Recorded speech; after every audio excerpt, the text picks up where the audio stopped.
Hello மக்களே! சட்டமன்ற தேர்தல் நெருங்கி வரும் நிலையில ஒவ்வொரு கட்சிக்குள்ளேயும் பல சண்டை சச்சரவுகள் போயிட்டுருக்கு. அந்த வகையில பாமக கட்சியில சின்ன சின்ன சச்சரவுகள் நடந்துட்டுருக்கு. அது என்ன அப்படின்றதையும் அதிமுக கவுன்சிலர்கள் திமுகவுக்கு ஓட்டு போட்டுட்டாங்கன்னு ஒரு செய்தி பரவிட்டுருக்கு. அது என்னன்றதையும் நாம இப்ப பார்க்கலாம். பாட்டாளி மக்கள் கட்சியில மருத்துவர் ராமதாஸுக்கும் அவரோட மகன் அன்புமணிக்கும் 9 மாசமா சண்டைகள் நடந்துட்டு இருக்கு. இதனால கட்சி ராமதாஸ் அணி, அன்புமணி அணின்னு சொல்லிட்டு 2ஆ உடைஞ்சிருச்சு. இந்த நிலையில அன்புமணி மாமல்லபுரத்தில் நடத்திய பாமக பொதுக்குழு கூட்டத்தில் அவருக்கு தலைவர் பதவியை 1 வருஷம் நீட்டித்திருப்பதா அறிவிச்சிருந்தாங்க. பாமகவோட சிறப்பு பொதுக்குழு கூட்டம் நடைபெறும்னு சொல்லிட்டு மருத்துவர் ராமதாஸ் சொல்லியிருந்தாரு. பொதுக்குழு நடந்த புதுச்சேரியை ஒட்டி இருக்கக்கூடிய பட்டானூர் சங்கமித்ரா மாநாட்டு மையத்துல தமிழகத்துல இருந்து பல்வேறு மாவட்டங்கள்ல இருந்தும் நிர்வாகிகள் குவிய ஆரம்பிச்சாங்க.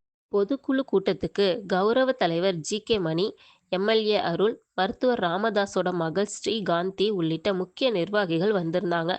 மருத்துவர் ராமதாஸும் அதுக்கப்புறமா வந்தாரு. அவரோட மகள் ஸ்ரீகாந்தி மேடைக்கு அழைக்கப்பட்டு அவரோட அருகில உட்கார வச்சுக்கிட்டாரு. கடந்த 2024 டிசம்பர் மாதம் இதே மாநாட்டு மையத்தில் நடைபெற்ற புத்தாண்டு சிறப்பு கூட்டத்தில் அன்புமணி உட்கார்ந்திருந்த இடத்துல தான் இப்போ அவரோட மகள் உட்கார வைக்கப்பட்டிருக்காரு. இந்த பொதுக்குழுவில் 37 தீர்மானங்கள் நிறைவேற்றப்பட்டுச்சு. இதில் ஜி.கே. மணி பாமகவோட நிறுவனராகவும் தலைவராகவும் இனி மருத்துவர் ராமதாஸ் அவர்கள் தான் தொடருவார் அப்படின்னு சொல்லிட்டு முதல் தீர்மானத்தை வாசிச்சாரு. அப்போ நிர்வாகிகள் எல்லாம் எழுந்திருச்சு நின்று கைத்தட்டி ஆரவாரம் பண்ணாங்க. இதில் உணர்ச்சி வசப்பட்ட ராமதாஸ் தன்னோட இருக்கையிலேருந்து எழுந்து நின்று கைத்தட்டி ஆரவாரம் பண்ணாங்க.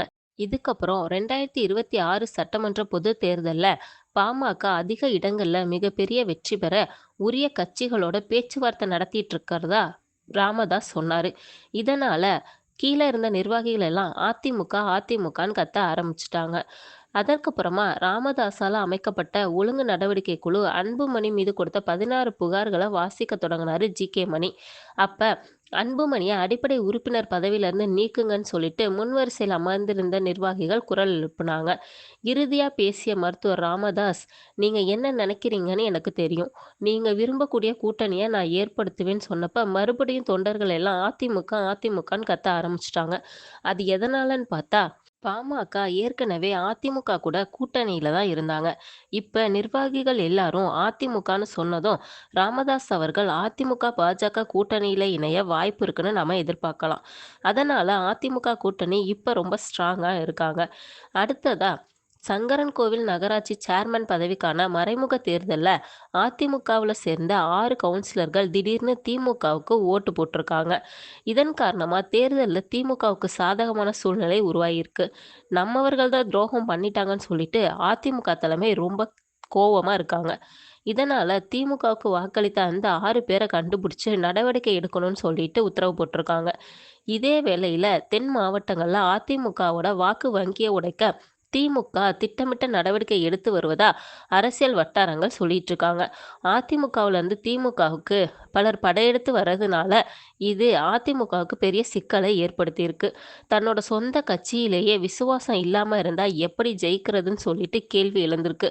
இந்த பரபரப்பான சூழ்நிலை தென் மாவட்ட அரசியல்ல புதிய சர்ச்சையை கிளப்பியிருக்குன்னு சொல்லலாம். நன்றி.